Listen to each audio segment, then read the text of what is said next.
सिपाहियों ने लाइब्रेरियन समेत पूरी लाइब्रेरी और यूनिवर्सिटी को मुकम्मल जलाकर राख कर दिया।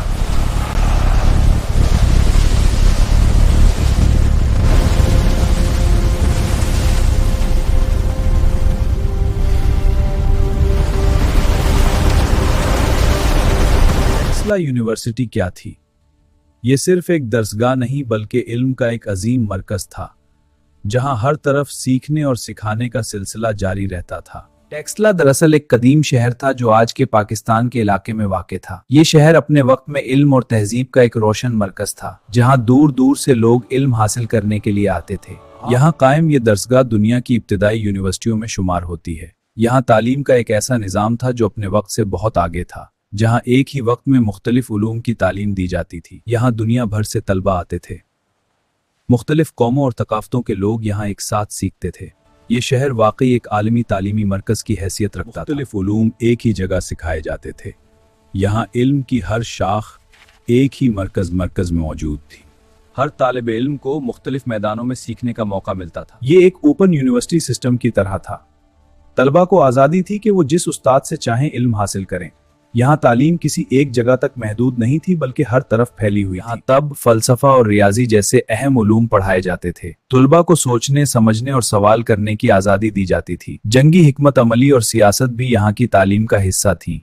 टेक्सला में कई अजीम उस्ताद गुजरे। कुछ उसातिज़ा तब के मैदान में बेमिसाल महारत रखते थे। ये उसातिज़ा सिर्फ इल्म नहीं देते थे बल्कि सोचने का अंदाज भी सिखाते थे। वक्त था जब दुनिया के सबसे ज़हीन लोग इल्म के मुतलाशी एक ही जगह इकट्ठे होते, जहाँ हर तरफ इल्म था और हर जहन सीखने में मसरूफ। और आज वही शहर सिर्फ खंडरात में बदल चुका है। जहाँ कभी इल्म जिंदा था, आज वहाँ सिर्फ खामोशी बाकी है।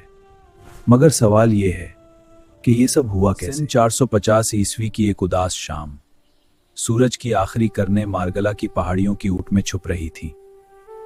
टेक्सला के उफुक पर फैली सुर्खी आज शाम की शफक नहीं थी। ये दौर बस्तियों से उठने वाले धुएं और आग के शौलों का अक्स था, जो आहिस्ता आहिस्ता इल्म के इस अजीम मरकज की तरफ बढ़ रहे थे।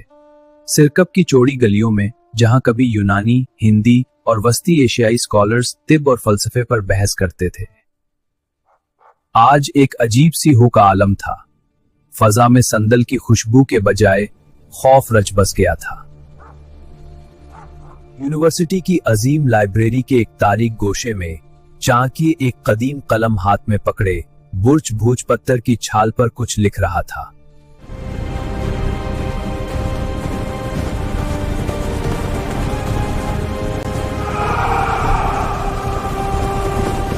बाहर घोड़ों के टापों की आवाजें करीब आ रही थी।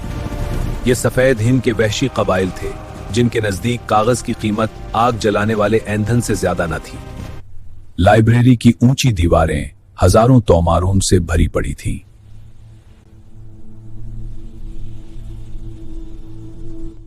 चांकिया ने मेज पर रखे एक तांबे के चिराग को बुझाया और अंधेरे में अपनी उंगलियों से इन नायाब किताबों को छुआ।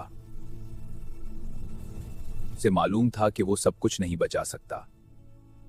उसे इंतखाब करना था कि कौन सा इल्म आने वाली नस्लों के लिए जिंदा रहना चाहिए।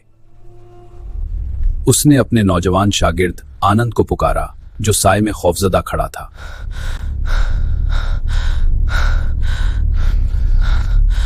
आनंद, ये लकड़ी का संदूक पकड़ो। इसमें जराही सर्जरी के वो नुस्खा जो सितारों की मंजिलें बताते हैं। उन्हें महफूज रखना ये फिल्मी जिम्मेदारी।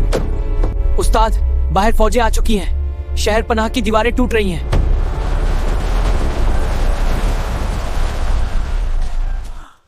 हम ये बोझ उठाकर कैसे भागेंगे? क्या हमारी जान इन कागजों से ज्यादा कीमती नहीं? आनंद, गोश्त और पोस्त का जिस्म तो एक दिन मिट्टी होना ही है,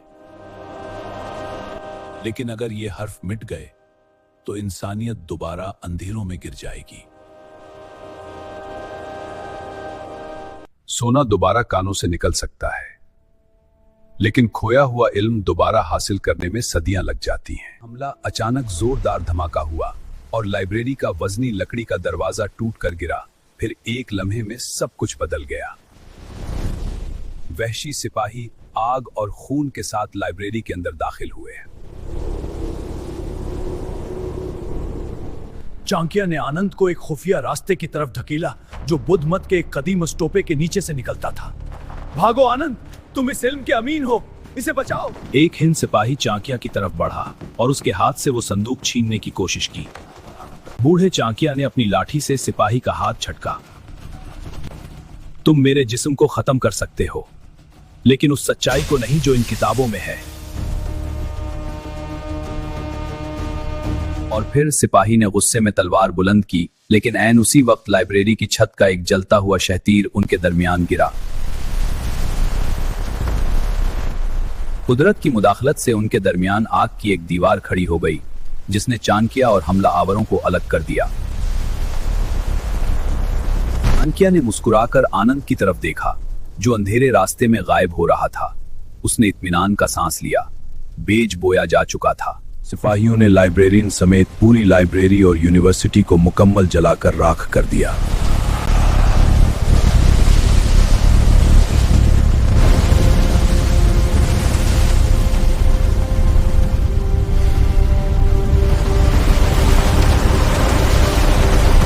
सुबह जब सूरज निकला तो टेक्सला एक कब्रिस्तान का मंजर पेश कर रहा था।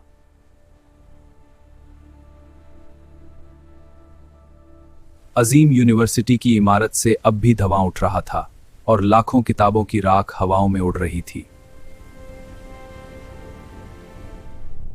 हिंद जीत चुके थे, शहर मिट चुका था।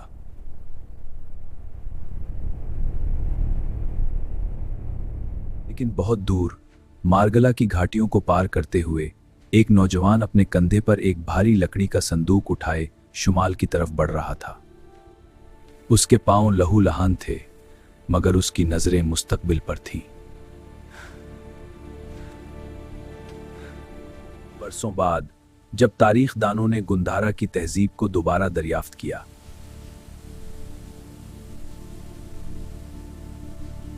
तो उन्हें कुछ ऐसे नुस्खे मिले जो मौजिज़ाना तौर पर महफूज रह गए थे। ये तो मौजिज़ा है। लेकिन वो ये नहीं जानते थे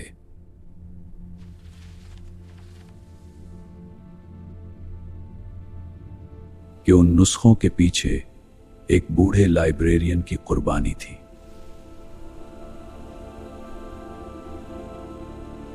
जिसने अपनी मौत के बदले इंसानियत के हाफिजे को नुस्खों के जरिए बचा लिया था। टेक्सला कई बार हमलों का शिकार हुआ, मगर सबसे बड़ा गबाइल के अनूठबारों से लगा।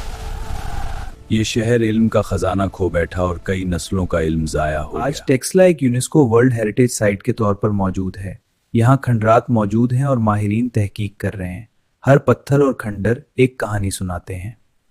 टेक्सला को अक्सर दुनिया की पहली यूनिवर्सिटी कहा जाता है, लेकिन ये ज्यादा दुरुस्त तौर पर एक तालीमी शहर था, ना कि आज की तरह एक कैंपस।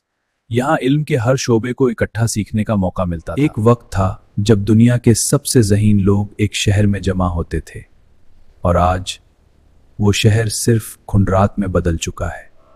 वीडियो को लाइक करना ना भूलें। मजीद इंफॉर्मेटिव वीडियोस देखने के लिए हमारे चैनल बख्श वाइब्स को सब्सक्राइब करें और दोस्तों के साथ शेयर करें। शुक्रिया।